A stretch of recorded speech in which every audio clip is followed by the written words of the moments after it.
Hi friends, அழகு அழகு சீரியலில் அடுத்து என்ன நடக்க போகுது அப்படிங்கிறத இந்த வீடியோவில் பார்க்கலாம்.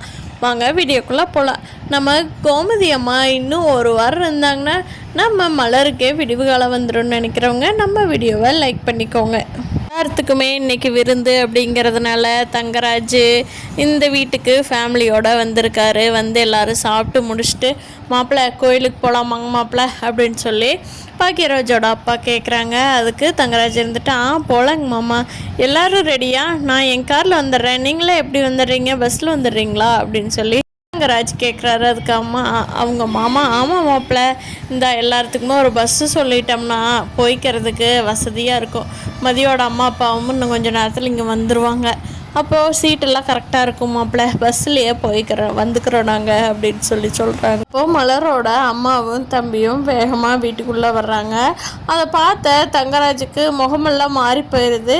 என்ன மாமா, என்னை கூப்பிட்டு வச்சு அசிங்கப்படுத்துறீங்களா? இவங்களை கூப்பிட்றேன்னு ஒரு வார்த்தை கோயிலுக்கு சொல்லியிருந்தீங்கன்னா நான் வந்திருக்கவே மாட்டேனே. அப்படி ஒரு இந்த விருந்து சாப்பாடு சாப்பிடணும்னு எனக்கு ஒன்றுமே இல்லையே மாமா, என்ன நினச்சிட்ருக்கீங்க அப்படின்னு சொல்லி தங்கராஜ் கேட்குறாங்க.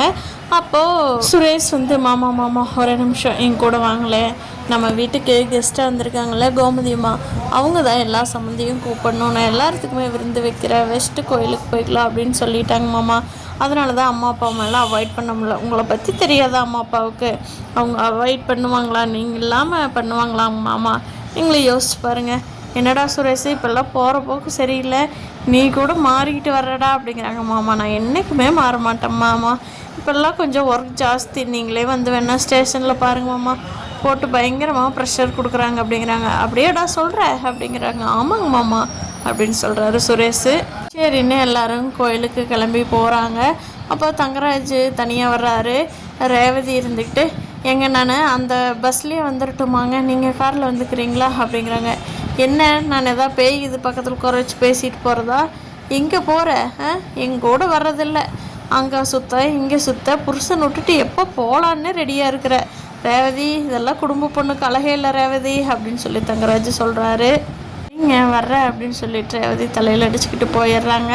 அங்கே போய் கோயிலில் எல்லோரும் பொங்கல் வைக்கிறப்போ மதி மலர் அவங்க ரேவதி எல்லாருமே சேர்ந்து தான் வைக்கிறாங்க. அப்போ மலரோட அம்மா வந்து கூட வர்றாங்க. வந்தவங்க நான் ஹெல்ப் பண்ணட்டுமாம்மா அப்படிங்கிறாங்க. அப்போ பக்கத்துலேயே உட்காந்துருக்கிற நம்ம தங்கராஜ் இருந்துட்டு எங்கள் சாமிக்கு எங்கள் குடும்பத்தில் இருக்கிறவங்க வச்சா போதும், கண்டவங்களாம் சும்மா உட்காந்து சமையலானது சாப்பிட்டு போங்க அப்படிங்கிறாங்க.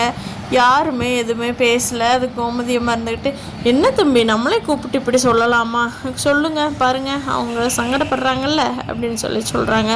மீனா அத்தை கொம்முன்னு இருங்கத்தை, அவர்கிட்ட வச்சுக்காதீங்க அப்படின்னு சொல்கிறாங்க. சாமி கும்பிட்டு போகிறதுக்குள்ளே தங்கராஜ் வந்து மலரோட அம்மாவை எவ்வளவோ அசிங்கப்படுத்த போகிறாங்களோ. மிச்சம் இருக்கிறத நாளைக்கு எபிசோடில் பார்க்கலாம் ஃப்ரெண்ட்ஸ். இந்த வீடியோ பிடிச்சிருந்தால் லைக் பண்ணிக்கோங்க. நீங்கள் என்ன நினைக்கிறீங்கன்னு கமெண்ட் பண்ணுங்கள். தேங்க்யூ.